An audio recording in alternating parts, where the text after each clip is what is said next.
우리가 이 본문 말씀 새 영을 부어주리니 저 귀한 말씀 가운데 오늘 이 말씀을 전하게 돼서 너무나도 개인적으로나 또 이렇게 여러 면모에서 참 감사한 마음을 갖지 않을 수가 없습니다.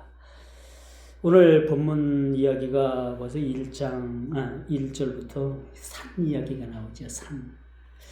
여러분 예전에 등산들 많이 다니셨습니까?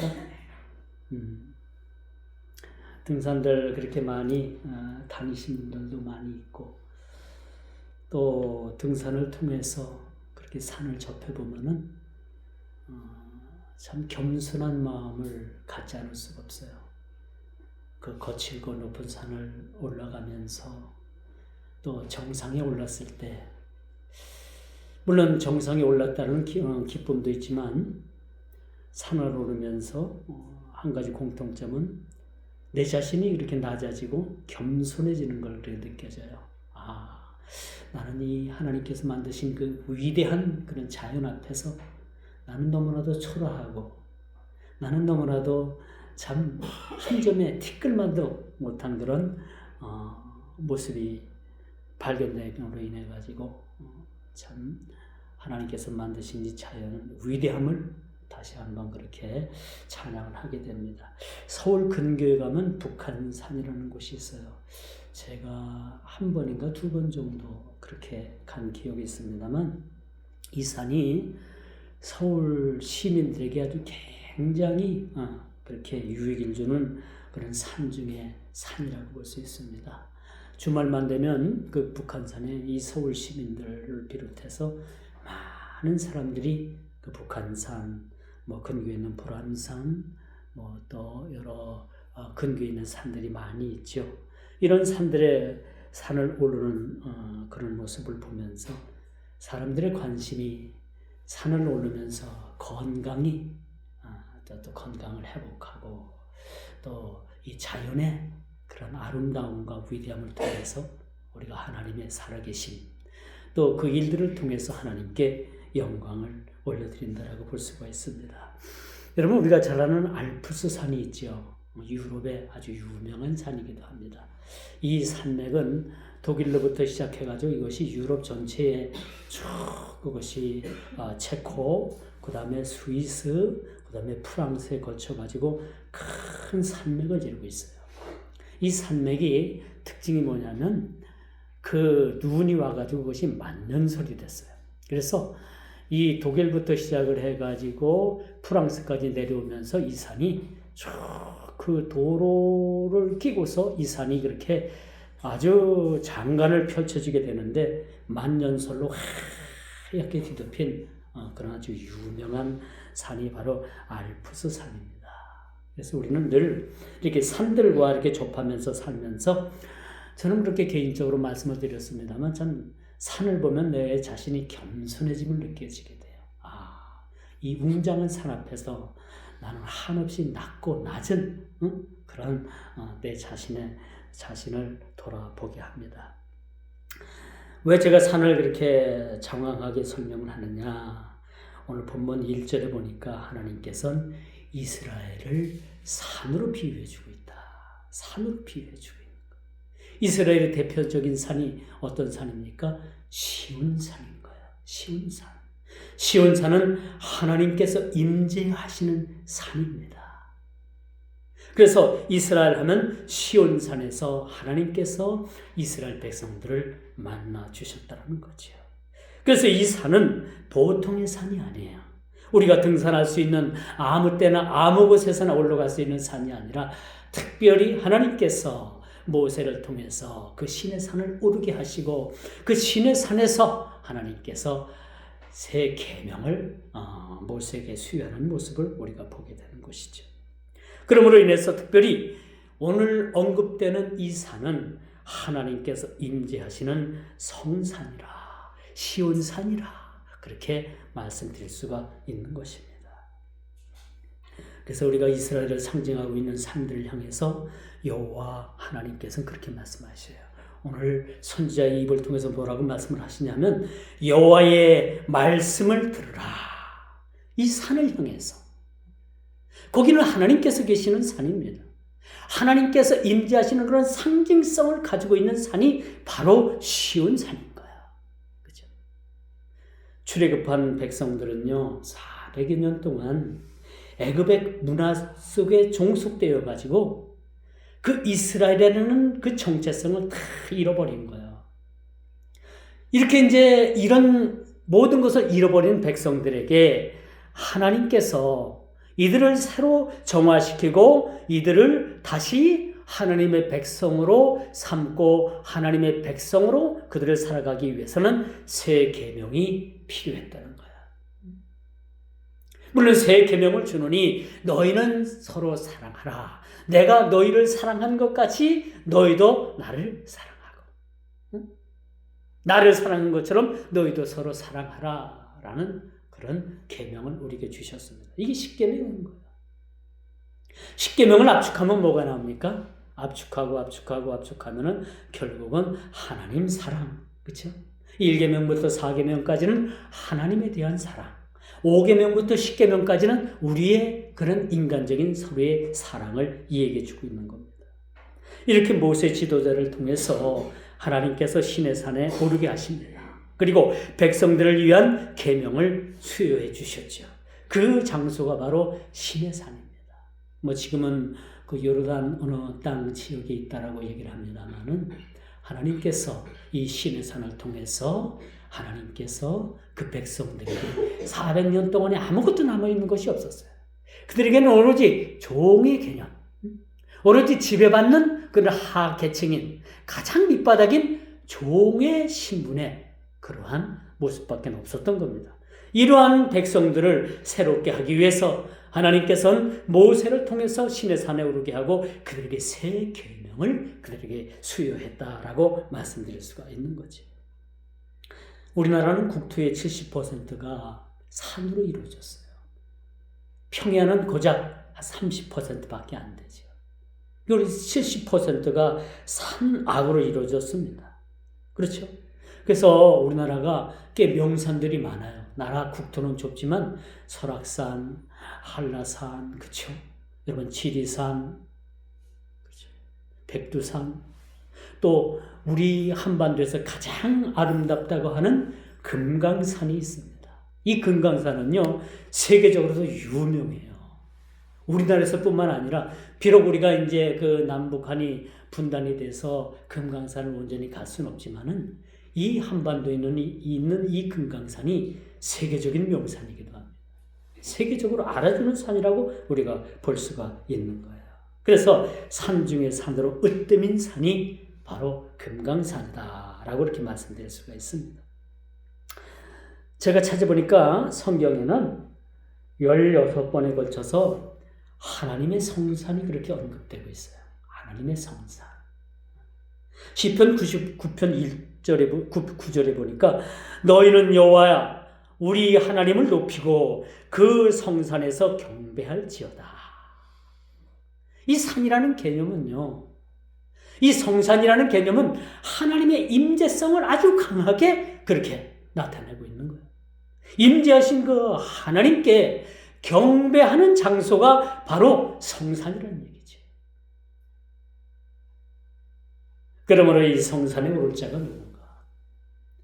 하나님의 성산에 오를 자가 누굽니까? 바로 하나님께서 택하신 하나님의 선민의 백성들이었다는 것을 우리가 보게 됩니다. 오늘 1절 한번 다시 한번 보세요. 산들아 여호와의 말씀을 들으라. 그렇죠? 이 산은 이스라엘 백성들이 오르고 그곳에는 하나님의 성소가 있고 그곳에는 하나님의 임재를 통해서 백성들을 만나 주셨고 백성들이 하나님을 만나기 위해서 그 성에 그 산에 올랐을 때 그 산을 향해서 여호와의 말씀이 들리기 시작을 하는데 여호와의 말씀을 들으라는 얘기입니다. 그래서 오늘 이 산은 인간의 한계를 그렇게 나타내주고 있어요. 여러분 산에 오르려면 여러분 1시간 오를 때까지 굉장히 힘이 들다고 해요. 그런데 산을 1시간 이상을 이렇게 산을 타게 되면 그 후부터는요 산 타는 것이 그렇게 어렵지 않다고 해요. 산을 오르기까지 1시간이 어렵지 그 이상 올라가게 되면 그때부터는 즐기면서 올라갈 수 있다고 하는 거예요. 그래서 이 산은 인간의 한계와 영적 성장을 그렇게 나타낸다고 볼 수가 있어요. 산에 올라가는 데는 한계가 있잖아요. 숨이 턱턱 찹니다.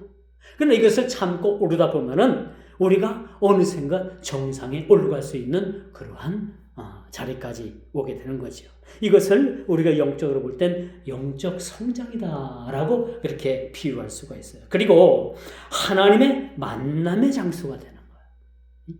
성산은 하나님과의 만남의 장소가 된다라고 그렇게 말씀드릴 수가 있습니다. 모세가 하나님의 계명을 수여받은 것도 성산인 즉 신의 산이었습니다. 그렇죠? 신의 산이라고도 하고 또 호렙산이라고도 하고 그렇죠? 여러 지명으로 그렇게 명칭으로 불러집니다만은 그 하나의 특징은 뭐냐? 하나님의 성산이었다는 거야. 그것은 하나님께서 임재하셨고 백성들을 만나 주시기 위한 장소였다라는 것을 우리가 보게 되는 겁니다.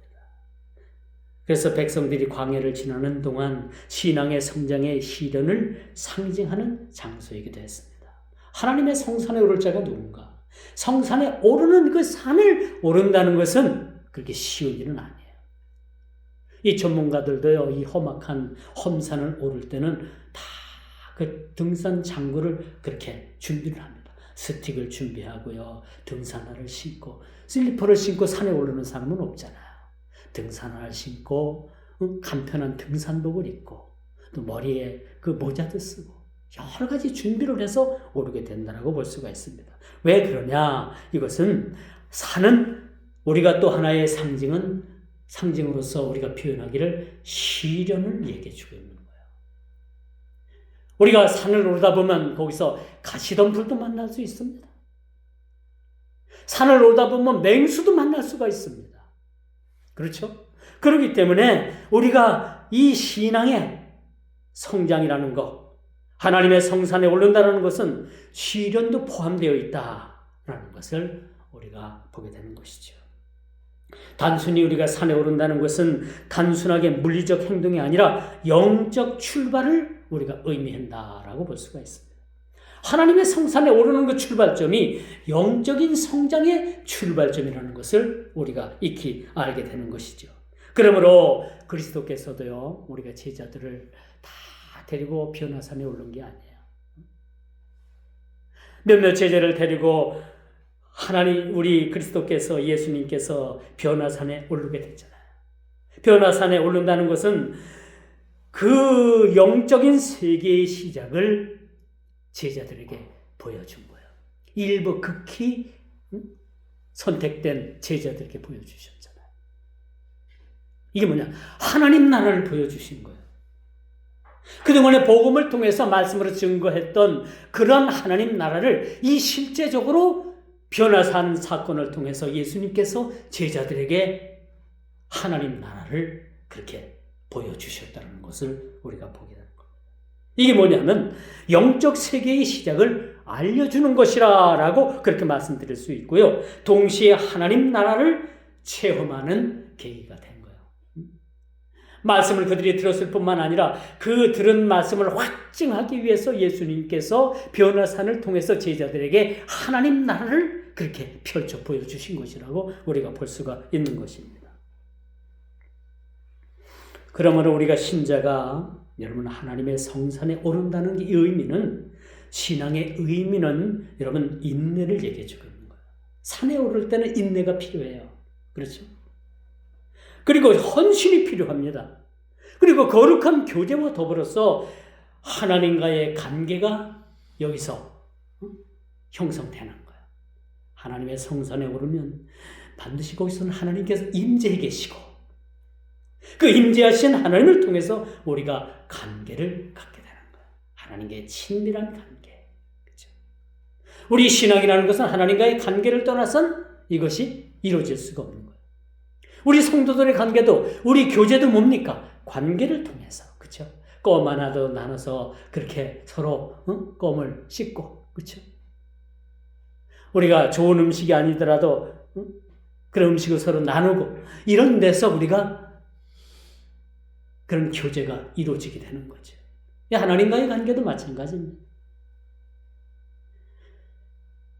이스라엘을 상징하는 이 버려졌던 산 황무지가 이 황무지와 같은 산을 하나님께서 회복시켜 주시겠다는 겁니다.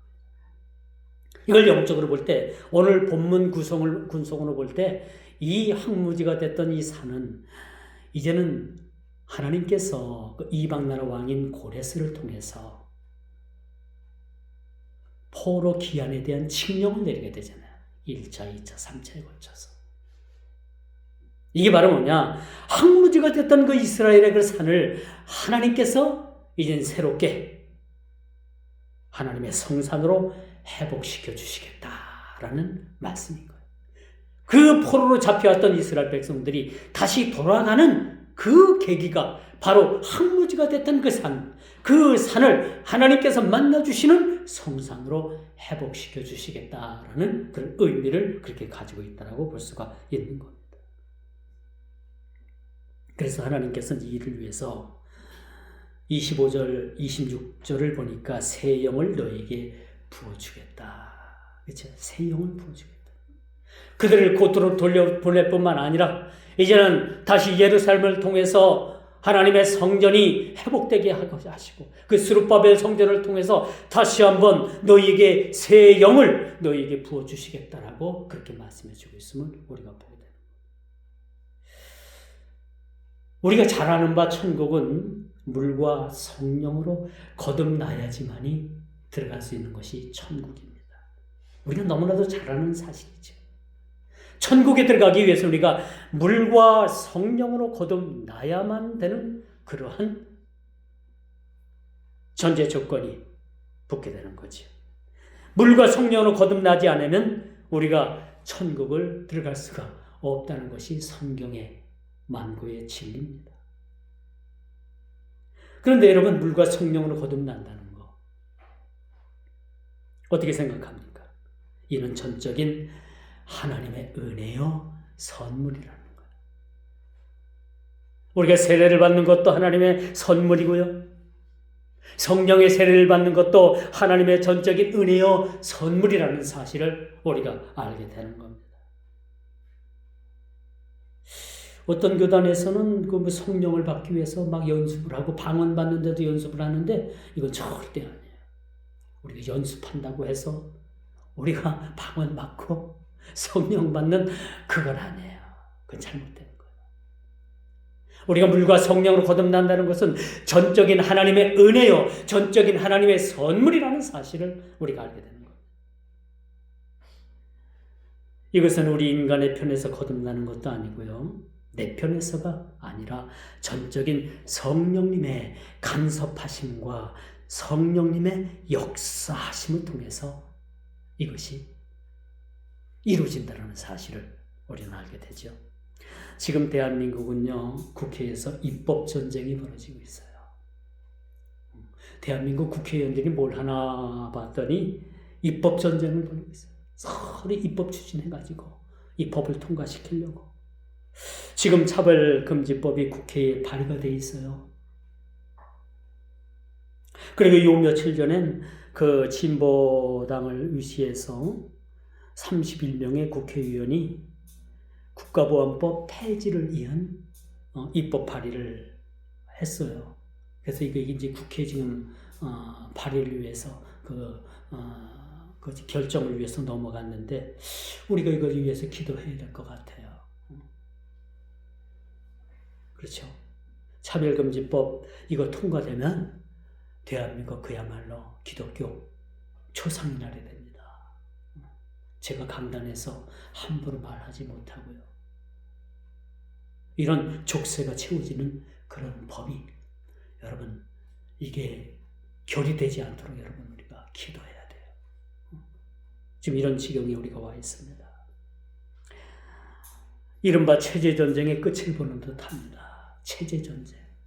그렇죠? 우리가 자유민주주의로 갈 건가? 공산주의로 갈 건가? 지금 대한민국은 큰 그런 기로에 놓여 있다라고 해도 과언이 아닐 겁니다. 여러분, 법이 훼손되면 무법천지가 되는 거예요. 근데 사람들은 이런 데 관심을 두지 않습니다. 자유민주주의의 꽃이라고 하는 미국 심장부 뉴욕시에 지난달에 선거가 있었는데 뉴욕시장이 누가 당선이 됐는가 하면요. 모슬렘 출신인 우간다에서 출생을 했고 인도 계열인 그 모슬렘 출신인 사회주의자 젊은 청년 맘단이라는 그러한 30 간 넘은 청년이 뉴욕 시장으로 당선이 됐어요. 민주주의의 심장이라고 하는 미국 뉴욕 한복판에 내년 1월 1일부터 맘단이라는 30대 간 넘은 청년이 시장이 돼서 그 직무를 수행하게 됩니다. 이 미국의 많은 보수주의 많은 사람들이 우려를 표하고 있어요. 과연 미국 뉴욕이 어떻게 될 것인가? 미국을 가면요 월가가 있어요. 월가. 그 금융회사들이 많이 있고 돈의 흐름이 거기서 결정이 된다고 해요. 이 금융회사들이 지금 막 다른 주다가 막 빠져나간다고.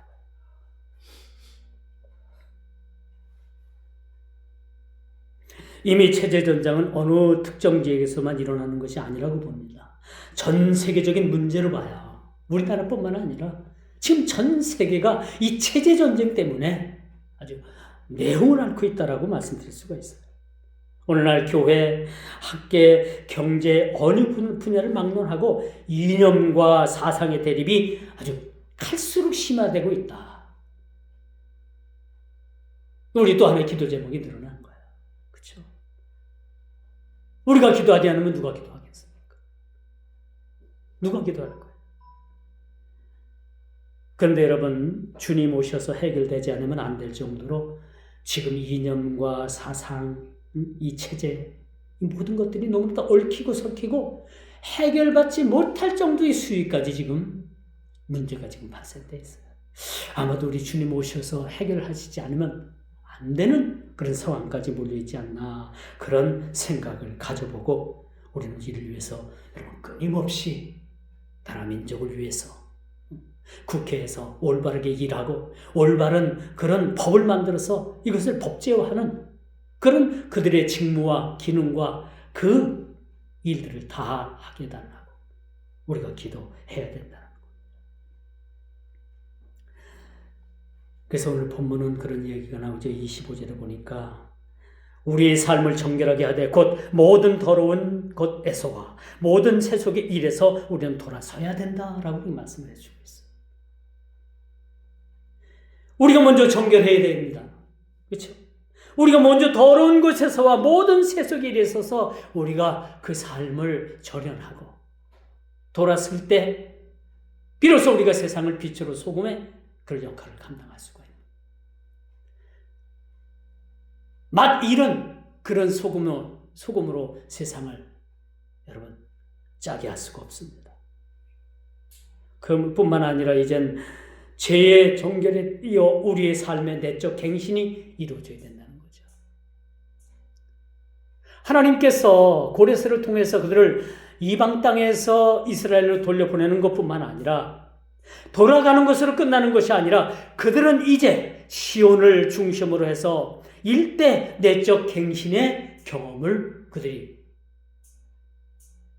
경험을 통해서 새로워져야 된다는 사실을 그들에게 말씀해 주고 있는 거예요.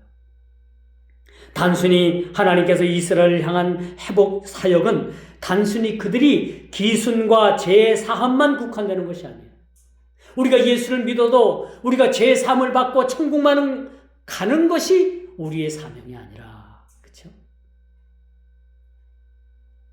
단순한 그런 사명이 아니라 이젠 구원받고 죄사함을 받았다면 이젠 우리에게 주어지는 그 사명을 위해서 우리가 세상을 살아가야 된다는 거예요.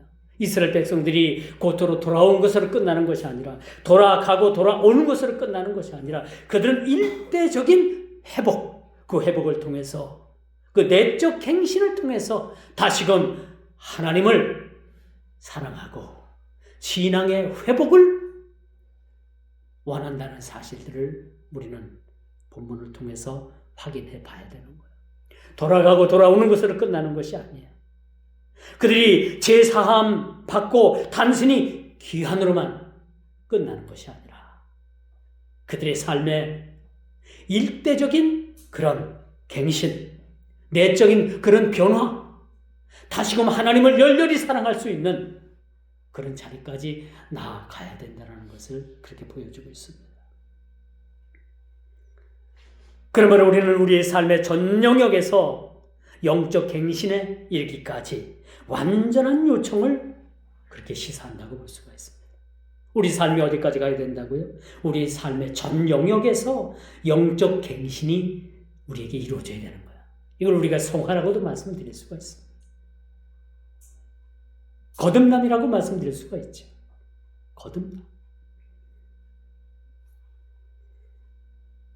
그러므로 우리가 무너진 곳을 건축하며 이제는 항구한 자리에 심은 줄 알리라 라는 이 하나님의 말씀, 나 여호와가 말하였노니 이루리라 라는 이 36절의 말씀, 오늘 본문의 말씀은 전체적으로 아우르는 결론의 말씀이라고 볼 수가 있는 거예요.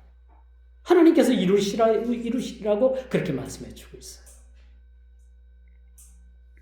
이스라엘의 회복과 갱신을 예언하는 이 위대한 장, 그리고 특별히 개혁주의 신앙은 여러분 이 본문에서 하나님의 주권적인 은혜와 새 언약의 실현이라는 점을 우리가 말씀을 통해서 하나님의 주권적인 그런 은혜를 오늘 본문을 통해서 우리가 발견하게 되는 겁니다. 이스라엘은 하나님의 선민의 백성이었지만 그들의 행위로 인해서 그 땅을 돌입했고 그 결과 이방 나라로 흩어지는 그러한 안타까움에 처해 있었습니다. 그들은 그 땅을 더럽혔다고 했어요. 하나님께서 주신 그 가나안 땅을 그들은 더럽혔다라고 그렇게 말씀을 합니다. 그 결과 그들은 이방 나라로 잡혀가는, 포로로 잡혀가는, 그렇게 흩어지는, 나라가 흔적도 없이 사라지는 그런 경험을 하게 됐다는 거죠. 이것이 하나님의 심판이었다는 것도 우리는 놓쳐서는 안 됩니다. 그러므로 우리 개혁주의 신앙은요, 인간이 스스로 구원에 이룰 수 없다는 것, 또 철저히 내 자신이 무능력하고 타락한 그런 상태라는 것을 인정하는 거야. 그래도 내가 라는 그러한 주장이 여러분 내 삶에서 제거되지 않으면 안 된다는 겁니다. 우리의 신앙은 우리 스스로가 구원할 수 없는 것을 우리가 인정하는 거예요. 내 자신이 철저히 무능력하다는 것도 인정하는 거예요. 그리고 내 자신이 철저하게 죄로 인해서 타락했다는 것도 내 자신을 인정하는 거예요. 그때부터 주님께서 나를 구원하시기 위한 하나님의 섭리, 하나님의 일하신 역사가 우리 가운데 그렇게 일어나게 되는 것입니다. 이스라엘의 포로 생활은 그 진리를 실증적으로 보여주는 하나의 대목이었습니다.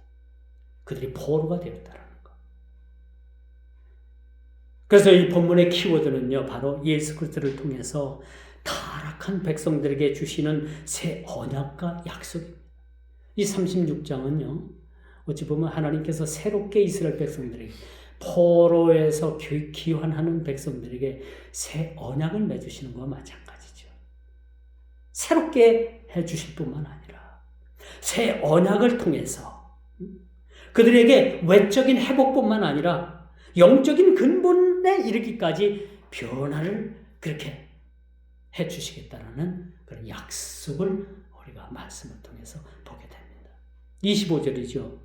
내가 맑은 물을 너희에게 뿌려서 너희로 정결하게 하되 너희 모든 더러움과 모든 우상 숭배에서 너희를 정결하게 할 것이며.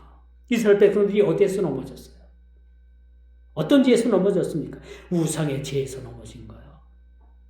가나안 땅 원주민들이 그 원주민들의 죄로 인해서 그들이 쫓겨났는데 나중에 결과적으로 보니까 쫓겨난 땅에 들어갔던 이스라엘 백성들이 그 원주민들이 저질렀던 그 죄보다도 더 악한 죄를 저지른 거야. 이게 하나님의 마음이 어떻겠어요? 우리 인간의 그 언어로 표현한다면 하나님의 마음이 찢겨지는 듯한 마음이 아니었을까?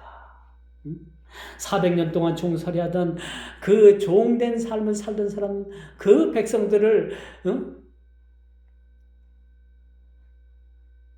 이끌어다가 종의 신분을 그렇게 벗게 하고 족과 꿀이 흐르는 그런 가나안 땅에 그들을 들여 보냈더니 예전에 가나안 땅의 원주민들이 그렇게 죄짓던 죄보다도 더 훨씬 더 고등한, 훨씬 더 높고 악명 높은 죄를 저지르고 있더라는 거예요. 그래서 하나님의 대처가 뭐였습니까? 그들을 70년 동안 바벨론으로 끌어가서 포로 생활합니다. 그리고 예루살렘 성전은 무너졌죠.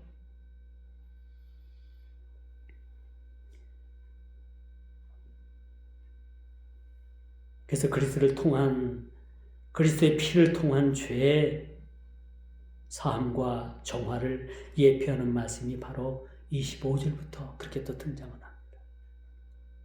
우리가 구원의 첫 단계로서 하나님의 일방적으로 이 구원의 첫 단계는요, 하나님의 일방적인 은혜로 이루어진다는 사실을 우리는 너무나도 잘 알아요.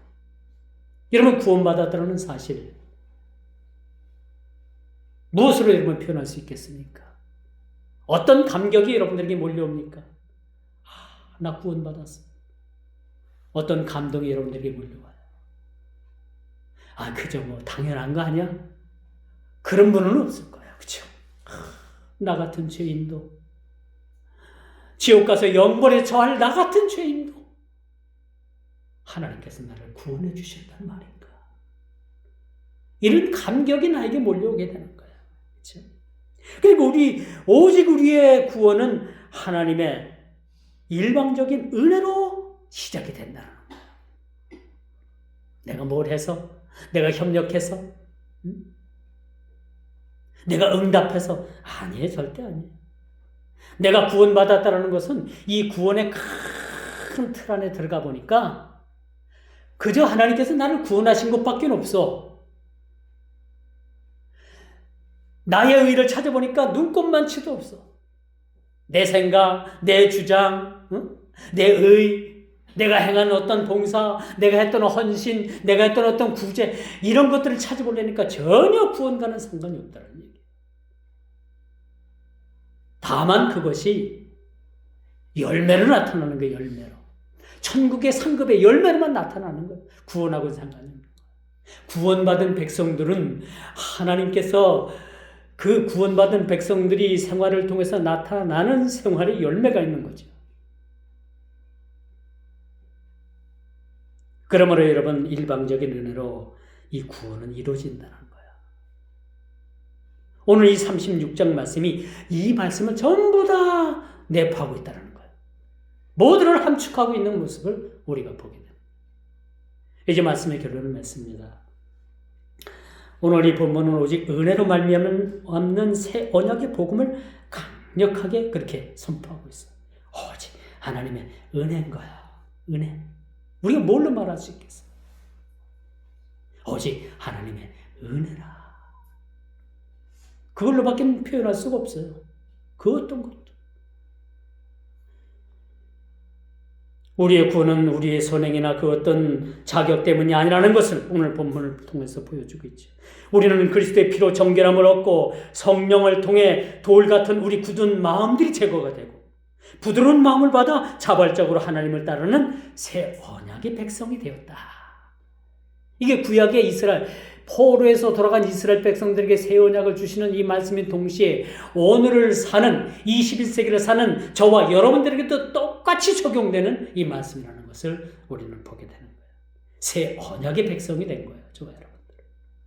이제 구원받은 하나님의 백성으로서 할 일은 이 놀라운 은혜를 우리가 감사하면서 사는 거예요. 그렇죠? 우리가 그 무엇을 가지고 하나님께 감사하고 그 무엇을 가지고 하나님의 은혜를 보답할 수 있겠습니까? 없어요. 다른 거 없습니다. 그저 하나님 앞에 감사한 마음을 가지고 우리가 일평생 살아가면 되는 거예요. 성령 안에서 우리가 새롭게 된 마음을 가지고 하나님의 율례를 지켜 행하는 것입니다. 그리고 주님 주신 생명의 약속을 우리가 붙잡는 거야. 끝까지 우리가 우리에게 주신 생명의 약속을 끝까지 붙잡고 우리가 이 거치고 재앙 많은 세상, 여러분 세상 살면서 여러분 얼마나 세상에 미혹된 것들이 많이 있어요. 그렇죠? 얼마나 미혹된 것들이 많이 있습니까? 이런 것들을 우리가 말씀을 붙들고 그 은혜를 우리가 붙잡으면서 이런 허들, 우리를 넘어지게 하는 것들을 넘어서야 되는 거예요. 그리고 하나님의 영광을 위한 삶을 우리가 살아가는 것이라고 말씀드릴 수가 있습니다. 기도하겠습니다. 새 언약의 백성으로서 오늘 우리가 기도로 구해야 할 하나님의 약속을 우리가 믿고 우리가 나아가는 저희들 되어지길 원합니다. 또한 우리가 성령 안에서 새 마음을 주시고 주님의 마음을 닮아가는 성도로서의 삶을 우리가 살아갈 수 있도록 오직 하나님의 영광을 위해서 우리가 살아가게 하여 주옵소서. 예수님의 이름으로 간절히 기도드리옵나이다. 아멘.